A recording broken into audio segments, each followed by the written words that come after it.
a recap of transformations, in particular, the main kinds of transformations that can occur and how it affects, how to describe them, how to graph them, and what it does for the coordinates. Now, in what we're going to be looking at today, and I'll see if I can, okay, it doesn't want me to go down, so I'll go this way. Might have to press enter a few times just to give myself some more space. There we go. Okay, we're going to be doing combined transformations and also looking at what happens to coordinates when we start these transformations too. Okay, so let's get started. If I can find my pencil. There it is. All right. So this one here is going to be multiple transformations.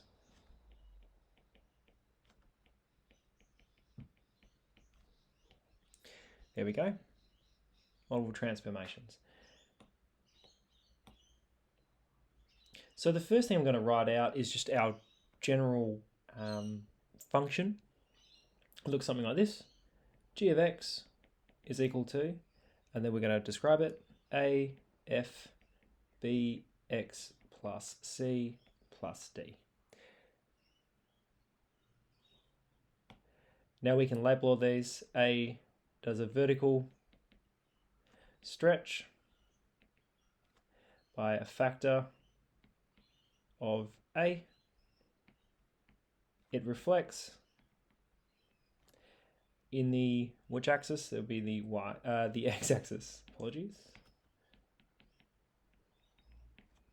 B is and I'm going to call this a horizontal stretch.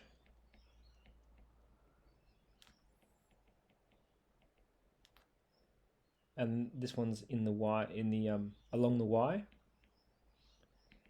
and horizontal stretch along the x-axis, factor 1 on B. It can also reflect in the y-axis. C, the translation, C units right or left. So you can call it a horizontal translation if you like. And then you can also write if C is positive, then it's going to be moving to the left. If C is negative, then it's moving to the right along the x-axis. The last one we've got is D, which is a translation, D units, and then up and down. Okay, and that one's pretty straightforward. You can write if D is positive, it's going to go up. If D is negative, then it's going down, right? Now, the next thing we can add is we can put in an example for each one of these if you like. So this one here, you may go, if A is equal to 2, it's going to double everything by 2 along the y. And if A is a third, it's going to be like compressing this way by half along the y. This one here, the x one's a bit more complicated. If B is 2, then it's going to be squishing along the y-axis by a factor of a half. This is 1 on B. And then if B is equal to a third, it's going to be stretching by a factor of 3 along the x. Okay, now with that in mind, we're now going to talk about our order of transformations. Okay.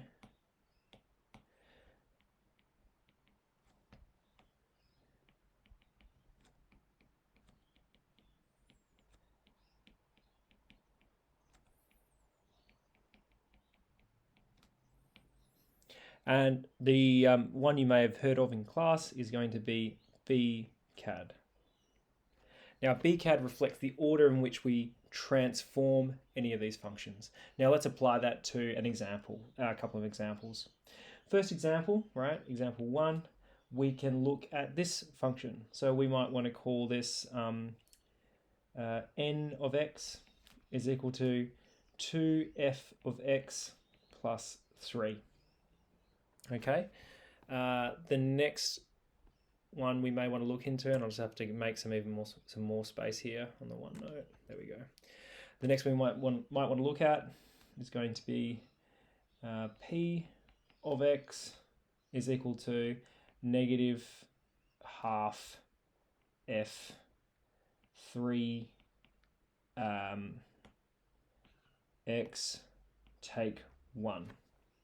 Okay, and then we're going to try a slightly different example. Oh, apologies, sorry, I didn't mean to say BCAD, I meant to say CBAD. Oops, that is a very important mistake that I shouldn't have made. We're going to do BCAD a bit later. Okay, so please change your notes. It's CBAD, then we're going to move on to BCAD. I'm thinking ahead. So first thing is we want to describe the transformation of 1 shown here. So what do we have? Well, we can, if you want, you can label these above it, may help you. This is our A and this is our D. So we need to choose which one to describe first. Well, how are we going to transform this function is we're going to do A first, then we're going to do D. Okay, so how's it going to work? You'll just say that f of x, right, is, and then you can say what's happening to it. It has a vertical stretch by a factor of 2. Okay, so that's the A part of it.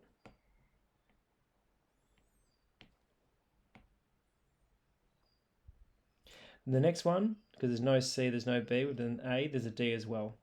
So we're going to talk about D. It gets translated or translates up 3, and we can say units if you so wish, and there's our D.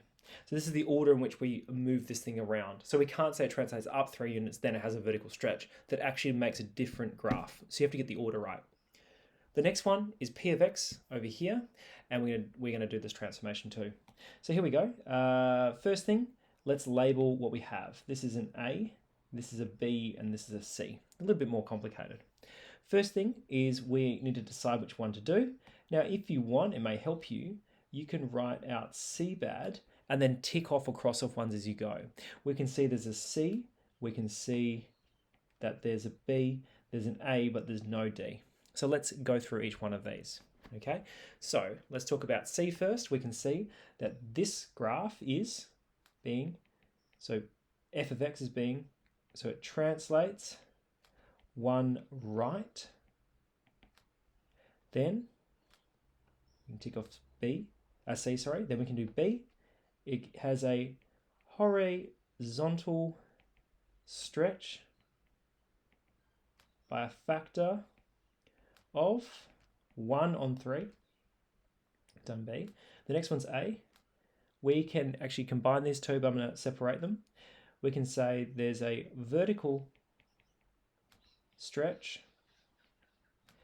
factor of a half. We can also say for A, so there's actually 2 for this, there's a reflection, because it's negative, in the, and what axis? It would be the x-axis. Okay, I'll just move that across so you can see it. Now, with these last two, we can actually say these in any order, because A is A. You can reflect it first, then stretch, or stretch and then reflect. So I've written in this order, but you can reverse that and you'll be fine. So now we've described these functions. What we're going to do next is just practice doing coordinates here. Let's apply our coordinates here, and then we can talk about BCAD, okay? Which is what I was talking about before. So let's pretend that we've got our coordinate for n of x here, and let's call it xy. Now I like to describe our coordinates in a vertical way because we can just go across like this. So xy, what's going to happen to it? Well, the first thing is A, there's a vertical stretch of a factor 2. So what's going to happen to our y values? They're going to double, right? So maybe we can start off with an example one. Let's say we've got this point. Let's start off with -1, 2. Let's say that's a function, right? And so it's part of it, it's a coordinate. Let's see how that coordinate gets transformed by this function. Vertical stretch by a factor 2. So what's going to happen to our y values? Well, x's stay the same, but this is going to be 2 times 2. In fact, I'll write this outside. It's going to go to 4, which is doubling the y's, right? So it's going to go to 4. And the x's just stay the same. Let's move across the next one. So we've done A. Let's do D now. D is translating 3 units up. So what's going to happen? The x's stay the same. So x's stay the same there. But we know that the y value is going to have 3 added to it. So I'm going to write y plus 3 here. Or you can just write plus 3. So what's our answer? This is going to come out as 7. Okay. Now we can even do this as a general case. If I just want to know any coordinate, where's it going to be transformed to, I can follow the same process, right? We double just the y, so x stays the same, but we can see that y is going to be doubled. Then we can see that the x's stay the same again, but the y's have 3 added to it. So this here is a general transformation of any coordinate. Might be useful. Okay. Now this thing here is called the image, right? Because it's what's being made from our transformation. Let's move on to p of x and let's see how we go with this one. So we're going to start off with the same coordinate. Let's go -1 and 2 again, and let's see what happens to this one. The first thing is it gets translated 1 right. Now 1 right means we have 1 added to the x value. So I'm going to write that as +1 and there's no change. So we just got y, just continuing on. So it's going to go to 0, 2. So we've done C now. Now we move on to B. There's a horizontal stretch by a factor of 1/3. Now, what's cool about this is the x values are times by 1/3, but it's just 0. So that's actually really nice. And then there's no change here. So it just comes across. So it goes 0, 2. We've done B now. Let's move on to A. Now there's 2 components to A vertical stretch by a factor of 1/2. So what does that mean? It means this is times by 1/2. This stays the same. So 0, 1. And then it gets reflected in the x-axis. What does this mean? It means that the y values get times by -1. So here we go, and this stays the same. 0, -1. So using this process, we found our new image coordinate here. Okay. Now what's cool is that we can actually make a general rule for this as well, following the same principles. We've got x, y. What happened to our first transformation? You had 1 added to the x values because it's moving 1 to the right. Then what happened after that? We've got all of your x values now are getting thirded. And so you can see we can actually make quite a complicated relationship here come out if we just follow this through. And then I'm going to do something a bit cheeky here. Do you notice that we can go straight from here to here? Okay. How do we do that? We can combine it by saying this is just times by a -1/2. So you're allowed to do that absolutely fine. And yeah, so what I'm going to do here is I'm just going to times by a -1/2. So you've got 1/3 x plus 1. And then I've got -y on 2, or -1/2 y. Now this here is a generalized coordinates for this transformation. So if I have any coordinate here, x, y, then I can calculate any value over here. Now let's test if it works, right? We can plug in -1, 2 as our x and y, and let's see if 0, 1 pops out. So here we go. We can say let x be -1 and y be 2. We're going to sub this into our, in fact, I'll show this vertically.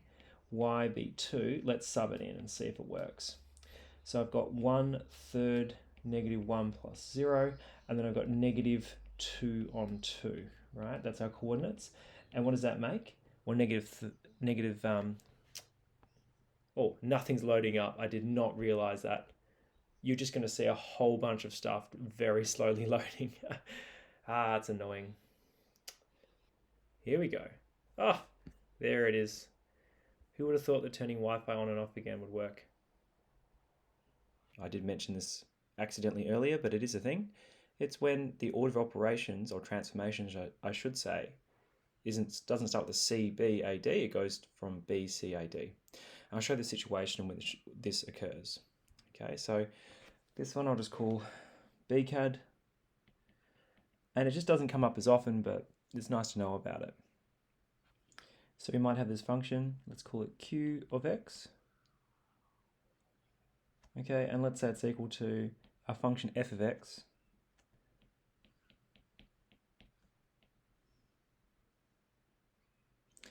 But it's got this kind of transformation here.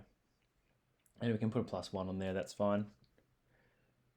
Now, if I want to describe this transformation, I'm going to get the highlighter out here. We've got this first set of brackets here, the x take 2, but you notice this doesn't look like our normal form because we have another set of brackets there. Now, we're used to seeing something like this. It's like, b x plus c, right? So we're not used to seeing it with a bracket there. Now, if there is a bracket, we actually do BCAD as our order of operations or transformations. So if we were to describe this transformation, we can see that there's a B here, and there's a C there, and a D here, and we go in that order. So BCAD, we've got a horizontal stretch,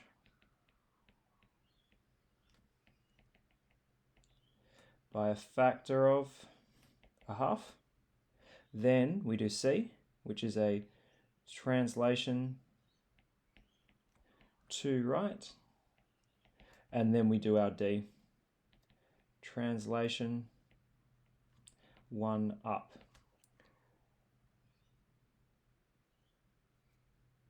And this is just the difference between CBAD and BCAD.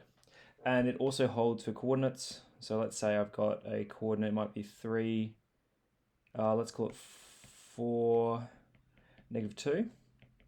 You actually do the B first. So you're going to stretch the X values, so I times it by a factor of a half. So it becomes 2, -2, and that's the B working there. Then you do the C, which is translates 2 to the right. So all our X values add on 2. So it's going to be 4, -2. And then it goes 1 up. So our D now. It's going to go 4, -1. So you actually do, for the coordinates and for the entire function, transform in terms of BCAD. Now, one thing I really enjoy doing is, personally, I don't really like BCAD too much. I try to use CBAD when I can, and we do use BCAD a bit more later on when we're looking at trigonometric functions. That's actually quite useful, but you can actually do a bit of a cheat. So I'll rewrite this out. If you don't want to use BCAD, what you can do is just expand that bracket there, and then you can use CBAD. So this is the identical function to this one over here, but now we can use CBAD instead. So you are allowed to do that and sort of always try to hold CBAD. They might put some pretty nasty numbers in here to stop you from doing this, but yeah, I mean, it's the same thing. Now, just to prove a point, let's see if we get that same coordinate, it should make the same image, right? So 4, -2. Now, in this case, we're going to do C first. Now, you see that C is -4 this time, right? So the X value is going to go to 8, -2. So we're adding 4 into our X values, right? Then we do our B, which is a half in the X. This becomes 4, -2. And then we add on that 1 value at the end, right? 4, -1. And we can see it's made the same, I'll just move across there. We can see it's actually made the same thing there. There's the exact same coordinate. So they both work, yeah. So that's when BCAD comes in, and hopefully that was useful there. Great, all loaded up. Now, what we're going to do now is look at the very last part, which is transforming functions themselves. So here we go, transforming functions. So transforming functions, so here we go. We're going to transform some general functions now. I'm going to write out some. F of x is equal to 3x squared take 4. another function, g of x is equal to 1 on x. And the last function, h of x, is equal to negative half 2 to the x take 3. So we're going to describe these functions. First one, we're going to transform this by a vector 2, 1. Okay, now we want to write the transformed function. Now we know that if we're going to transform my function, this is going to be a shift to the right by 2.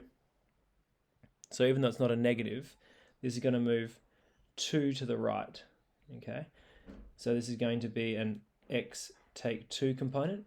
And we also know that this here, this 1, is going to move it up.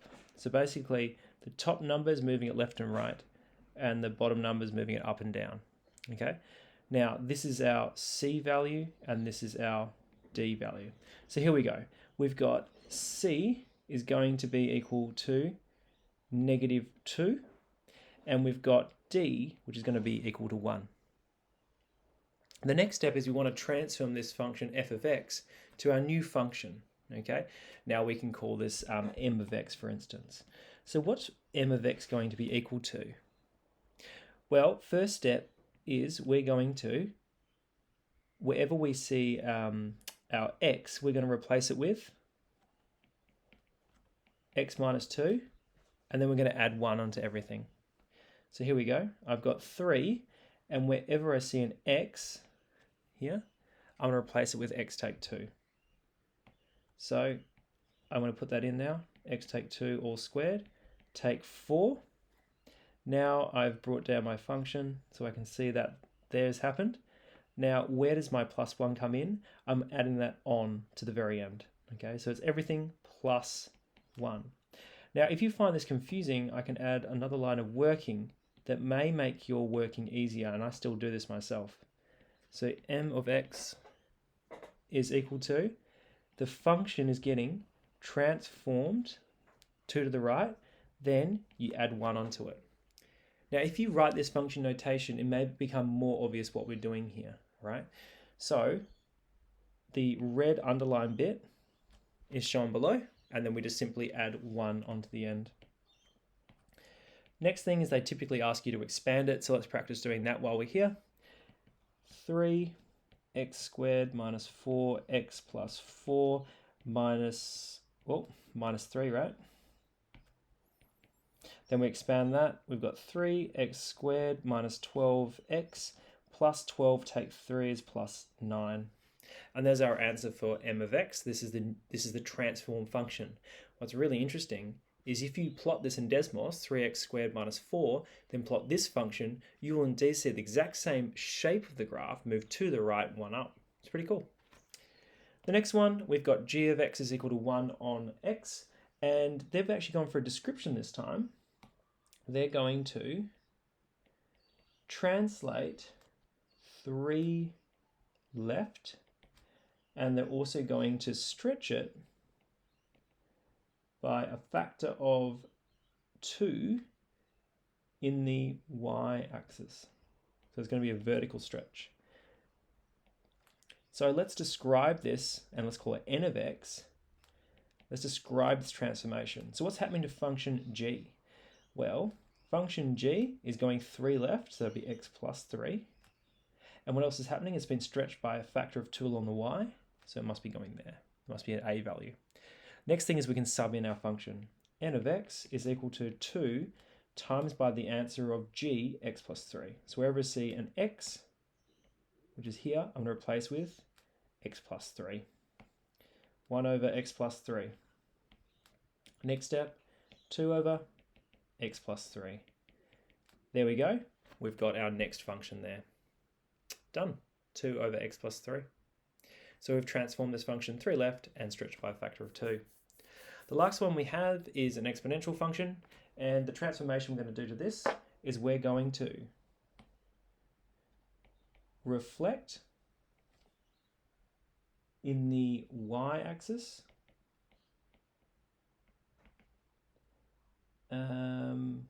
I'm going to reflect in the x-axis actually.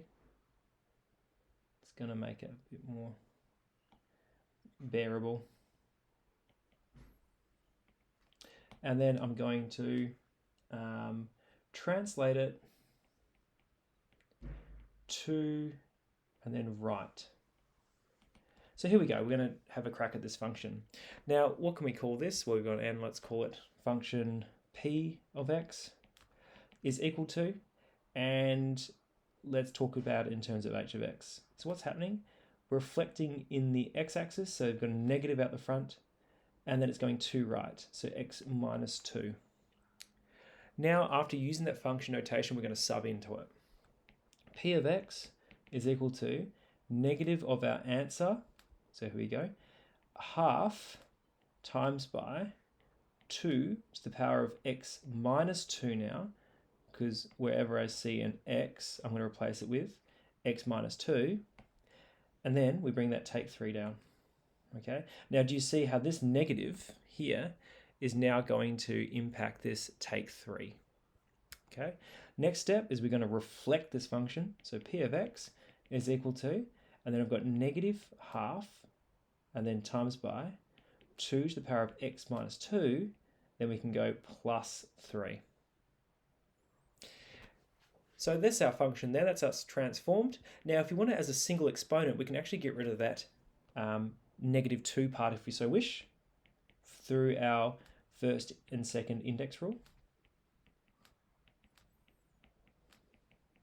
So we can break that up into a 2x component and 2 to the negative 2 component, and then we can express it like this.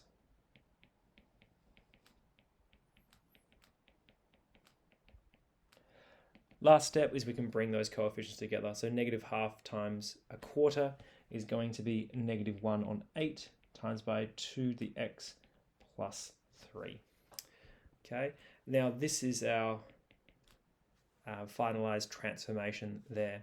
So we can see that this function now has been transformed 2 to the right, and it's also been reflected in the x-axis.